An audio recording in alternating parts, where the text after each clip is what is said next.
ప్రవీణ్ పగడాల విషయం గురించి మళ్ళీ మేము ముందుకు వచ్చాను. మొన్న కొవ్వొత్తుల ర్యాలీ జరిగింది రాజమండ్రిలో. అది పూర్తిగా సక్సెస్ అయింది. దాంట్లో చాలా క్లియర్గా మనం చెప్పాం, ఇది హత్య అని నమ్మిన వాళ్ళందరూ మీరు తప్పకుండా రండి, వచ్చి కొవ్వొత్తులు వెలిగించండి అన్నారు. అది చాలామంది వెలిగిస్తూనే ఉన్నారు. ఈరోజు నిన్న కూడా వెలిగిస్తున్నారు. నిన్న ఒక తహసీల్దార్ గారు, రిటైర్డ్ తహసీల్దార్ గారి కుటుంబం, విజయవాడ నుంచి స్పెషల్గా ఇక్కడి నుంచి ఒక కుటుంబం, చాలా కుటుంబాలు వచ్చి ఆ కుటుంబం అంతా కలిపి అక్కడ నేను ఆ రోజున సడన్గా అక్కడికి వెళ్ళాను. వెళ్ళేటప్పటికి వాళ్ళందరూ నన్ను పట్టుకుని ఏడుస్తున్నారు. బ్రదర్ మీరు జాగ్రత్త, మీరు చాలా జాగ్రత్త, మాకు భయంగా ఉంది, ఏం చేస్తారు అని ఆ కొవ్వొత్తులు వెలిగించిన తర్వాత నాతో ఫోటో తీయించుకుని ఏడుస్తున్నారు. సరే నేను అక్కడ ఎందుకు వెళ్ళానంటే, ఇక్కడికి బాడీ తీసుకొచ్చారు, ఇక్కడికి రోడ్డు నుంచి బాడీ తీసుకొచ్చారా, వెనక నుంచి బాడీ తీసుకొచ్చారా, వెనక నుంచి బాడీ తీసుకురావడానికి ఆస్కారం ఉందా అని చెప్పి వెళ్ళాను. పక్కాగా వెనక నుంచి బాడీ తీసుకురావచ్చు. ఎక్కడి నుంచి తీసుకురావచ్చు అంటే, కేశవ ఎమర్జెన్సీ హాస్పిటల్ నుంచి ప్రకృతి వేదిక మధ్యలో ఎక్కడి నుంచైనా ఏ కారణన్నా దింపచ్చు. దింపి ఎక్కడైతే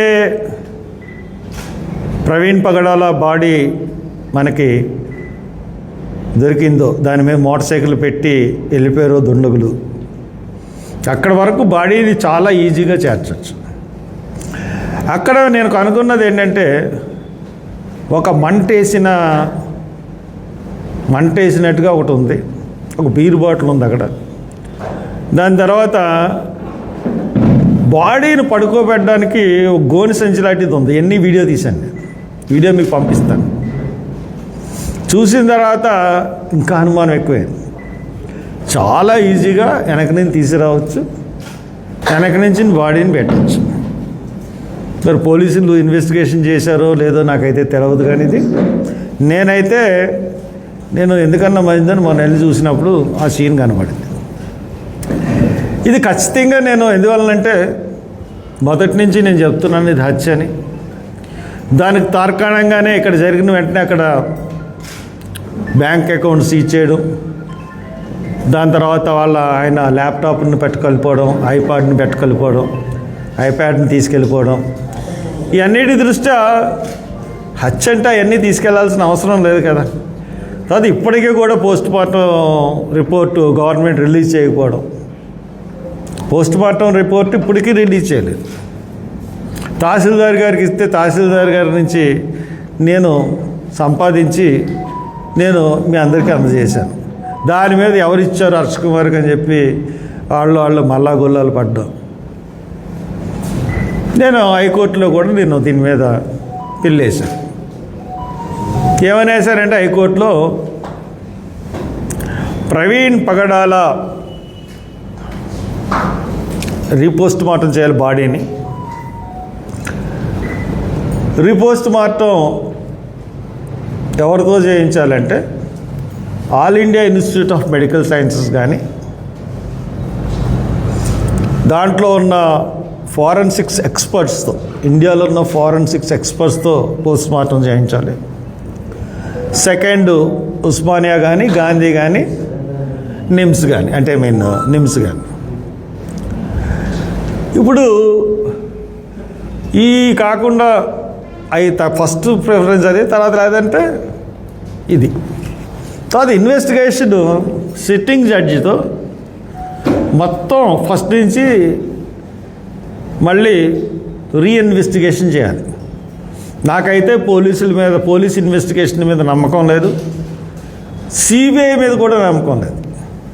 సిబిఐ మీద ఎందుకు నమ్మకం లేదని నేను చాలాసార్లు చెప్పాను మీకు. ఎందుకంటే కొకైన్ కేసు కాడి నుంచి వివేకానంద రెడ్డి కేసు వరకు ఆంధ్రప్రదేశ్లో జరిగిన కేసుల్లో సిబిఐ ఇప్పుడు దాకా ఏమీ తేల్చకుండా కొన్ని చేతులు ఎత్తేసిన సందర్భాల్లో నాకు సిబిఐ మీద కూడా నమ్మకం లేదు. ఇప్పుడు అందు గురించి నేను దీనికి పూర్తిగా సపోర్ట్ చేయమని స్టేట్ గవర్నమెంట్ని కోరుతా ఉన్నాను. అంటే సపోర్ట్ చేయమంటే నేను ఏదైతే అడుగుతున్నానో మీకు ఎటువంటి సంబంధం లేకపోతే స్టేట్ గవర్నమెంట్కి కానీ సెంట్రల్ గవర్నమెంట్కి కానీ ఈ హత్యతో మీకు ఏమీ సంబంధం లేకపోతే నేను వేసిన కేసుకి మీరు అబ్జెక్షన్ చెప్పకుండా క్లియరెన్స్ కూడా ఇచ్చేయండి మీతో ప్రభుత్వం తరపు నుంచి. అండ్ సెకండ్ వన్ ఏంటంటే 24వ తారీఖున ప్రవీణ్ పగడాల చనిపోయారు. 20వ తారీఖు ఏప్రిల్ క్యాండిల్స్ ర్యాలీ చేసాం. చాలా స్వేచ్ఛాయుత ధోరణిలో పబ్లిక్ వచ్చారు. అదేవిధంగా మే 24న అదే ప్రకృతి వేదిక పక్కనున్న గ్రౌండ్స్లో మేము పబ్లిక్ మీటింగ్ ఆర్గనైజ్ చేయబోతున్నాం. 24th మే సాయంత్రం 6 గంటలకి మొత్తం అందరినీ రమ్మంటున్నాను. తెలంగాణ ఆంధ్రప్రదేశ్ రాష్ట్రంలోనే ఇది హత్యని నేను హర్ష కుమార్ అండి. ఈ ఒక్క సమాధానం తెలుసు చాలనుకుంటా. ఇప్పుడు వైకాపా ఉన్నప్పుడు వైఎస్ఆర్సీపీ పార్టీ అధికారంలో ఉన్నప్పుడు వాళ్ళ మీద పోరాడాను. తెలుగుదేశం పార్టీ అధికారంలో ఉన్నప్పుడు తెలుగుదేశం మీద పోరాడాను. మళ్ళీ తెలుగుదేశం పార్టీ అధికారంలోకి వచ్చింది, తెలుగుదేశం మీద పోరాడతాను. నేను సోషల్ మీడియాలో వార్తలు నమ్మి నన్ను క్వశ్చన్ చేయడం ఎంతవరకు సమంజసం? ఇప్పుడు నేను ఒక పార్టీ గురించి చెప్తే మీరు వెంటనే ఇంకో పార్టీకి వెళ్ళిపోతాను అని ఎందుకు అనుకుంటున్నారు? నేను కంపారిజన్ చేశాను. ఈ రోజున మీరు అడిగారు కాబట్టి చెప్తున్నాను. స్కాలర్షిప్స్ ఇవ్వలేదండి, ఫీజు రియంబర్స్మెంట్ ఇవ్వలేదండి. మొన్న ఒక 1000 కోట్లు రిలీజ్ చేశానండి. నా 100 కోట్లు ఎంతో రిలీజ్ చేశాను. ఒక్క నయా పైసా కాలేజీలకు రాలేదండి. తర్వాత సరే ఆయన హామీలన్నీ పెట్టిండి, పక్కనెట్టండి. ఏ హామీకి ఏ డబ్బులు రాలేదండి. కానీ అమరావతిలో 64,000 కోట్లు పెట్టి, వినండి సార్, 64,000 కోట్లు పెట్టి ఆయన బిల్డింగులు పెద్ద పెద్ద మాన్యుమెంట్స్ కడుతున్నాడండి. దానికి 64,000 కోట్లు అంటే 6,400 కోట్లు మొబిలైజేషన్ అడ్వాన్సెస్. మరి డబ్బులు కాంట్రాక్టులకు ఇచ్చే బదులు ఈ స్కాలర్షిప్లకు ఇస్తే స్కాలర్షిప్కి ఇవ్వాల్సింది 3-4 కోట్లు ఎంతో, 4,000 కోట్లు ఎంతో. అలాగే ఆరోగ్యశ్రీకి 3,000 కోట్లు ఎంతో. వీటికి ఖర్చు పెట్టాలి కదండి. ఆరోగ్యశ్రీ ఎంత ఇంపార్టెంట్ అండి. వాళ్ళు ఎప్పుడు పడితే అప్పుడు హాస్పిటల్ ఆపేస్తున్నారు. ఈ ఫీజు రియంబర్స్మెంటు ఒక ఇయర్ అయిపోయింది. నెక్స్ట్ ఇయర్కి వెళ్తే పిల్లలకి టీసీలు రావట్లేదు. వీటిలో ఇంత ఇంపార్టెంట్ ఎడ్యుకేషన్ అండ్ హెల్తే కదా. ఎడ్యుకేషన్ హెల్త్ కన్నా ఇన్ఫ్రాస్ట్రక్చర్ గొప్పదా? మానవుడు సరే కనీస అవసరాలు ఏంటి? ఎడ్యుకేషన్, హెల్త్, తిండి, బట్ట తర్వాత అయ్యే కదా మనకు కావాల్సినవి. దాని మీద ఖర్చు పెంచకుండా ఇన్ఫ్రాస్ట్రక్చర్స్కి వెళ్తూ ఉంటుంటే మనం ఏమంటామండి? తెలుగుదేశం పాలన బాగుందని అనగలమా? నేను అదే అన్నాను. అనవసరంగా నన్ను కదిపి మళ్ళీ తిట్టెత్తున్నాను తెలుగుదేశం. కాదండి, నేను మళ్ళీ నన్ను కలిగి తెలుగుదేశాన్ని తిట్టెత్తున్నారు. మీరు తెలుగుదేశం అభిమానులాగా ఉన్నారు.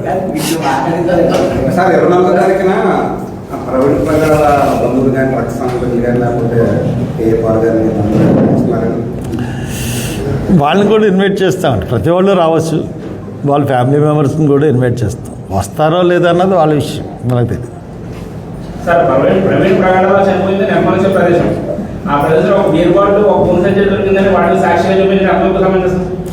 నేను సాక్ష్యం అని చెప్పానండి మీకు అది. మరి మీరు చెప్పింది అదే కదా. నేను సాక్ష్యం అన్నాను. మంటేస్తుంది, అక్కడ ఒక గాయం. అది కాదండి, అది నేను సాక్ష్యం అన్నానా? అదే కదా. నేను సాక్ష్యం అని చెప్పానా? అంటే వాటిని సాక్షిగా చూపిస్తున్నాం. నేను సాక్ష్యం అని చెప్పానా? అది చెప్పాలి నా. ఏమండి సాక్ష్యం అంటే ఏంటి? సాక్ష్యం అంటే ఏంటి? అలాగ తీసుకురావడానికి ఆస్కారం ఉందని చెప్పని తప్పితే సాక్ష్యం అని చెప్పలేదు.